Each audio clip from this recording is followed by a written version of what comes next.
Hi hello welcome to Bharat sports Telugu. Safari గడ్డపై batting చేయడం అంత సులువు కాదని తొలి టెస్టులోనే తేలిపోయింది. సెంచూరియన్ వేదికగా జరిగిన మొదటి టెస్టులో టీమిండియా వరుసగా 2 ఇన్నింగ్స్లో 245, 131 పరుగులకు ఆలౌటైంది.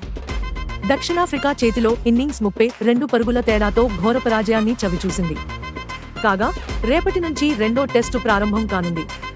కేప్ టౌన్లో జరగనున్న ఈ ఆఖరి టెస్టులో విజయం సాధిస్తేనే భారత్ సిరీస్ను 1-1తో సమం చేయగలుగుతుంది. అయితే దక్షిణాఫ్రికా దిగ్గజ క్రికెటర్ అలన్ డొనాల్డ్ సచిన్ టెండూల్కర్ను కొనియాడుతూ టీమిండియాకు కొన్ని సూచనలు చేశాడు.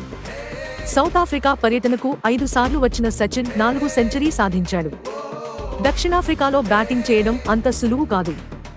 ఆస్ట్రేలియా, ఇంగ్లాండ్తో పోలిస్తే పిచ్ను తాకిన తర్వాత బంతి గమనం భిన్నంగా ఉంటుంది. బ్యాట్స్మెన్ తమ ఫుట్ వర్క్ పై పూర్తి ఏకాగ్రత పెట్టాలి. అలా చేయకపోతే ఇబ్బందుల్లో పడతారు.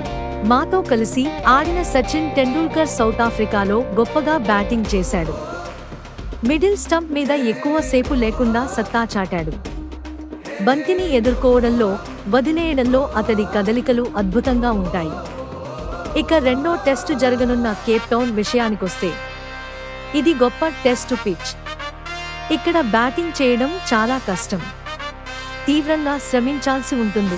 అలాగే సౌత్ ఆఫ్రికా టీం తమ వాతావరణ పరిస్థితులను చక్కగా ఉపయోగించుకుంటుంది. ఓపికగా సరైన ప్రదేశాల్లో బంతిని సంధిస్తూ లాభపడుతుంది. గత టెస్టులో తొలి ఇన్నింగ్స్ కంటే రెండో ఇన్నింగ్స్లో భారత్ కంటే ఎక్కువ షార్ట్ బంతులు విసిరింది అని డొనాల్డ్ అన్నాడు. కాగా కేప్ టౌన్లో రేపటి నుంచి రెండో టెస్టు ప్రారంభం కానుంది. కొత్త ఏడాదిని విజయంతో ప్రారంభించాలని టీమిండియా కసిగా సాధన చేస్తోంది. అలాగే సిరీస్ను 1-1తో సమం చేసేలా ప్రణాళికలు రచిస్తోంది. ఇలాంటి స్పోర్ట్స్ అప్డేట్స్ కోసం like, share, subscribe to Bharat sports Telugu.